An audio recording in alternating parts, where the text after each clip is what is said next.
À Jaffa, il y avait parmi les disciples une femme appelée Tabitha, ce qui signifie Dorcas, gazelle.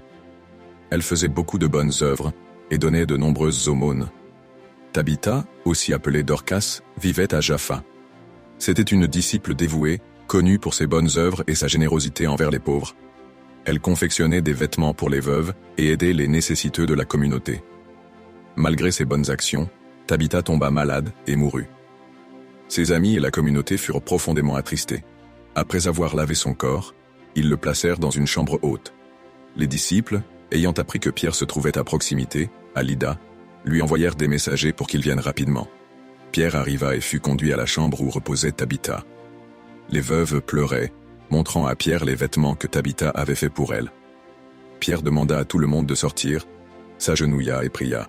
Ensuite, il dit « Tabitha, lève-toi ».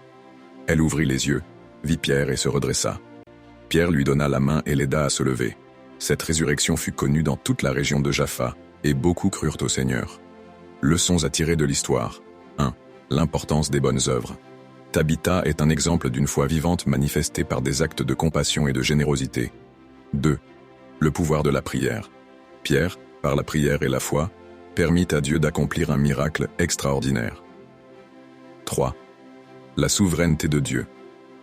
La résurrection de Tabitha montre que Dieu a le pouvoir sur la vie et la mort, et que chaque acte divin a pour but de glorifier son nom.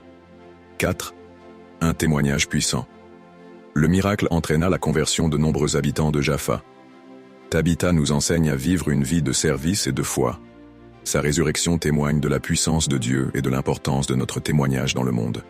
Puisse son histoire nous inspirer à être des instruments de bénédiction pour les autres et à faire confiance à la puissance du Seigneur en toutes circonstances.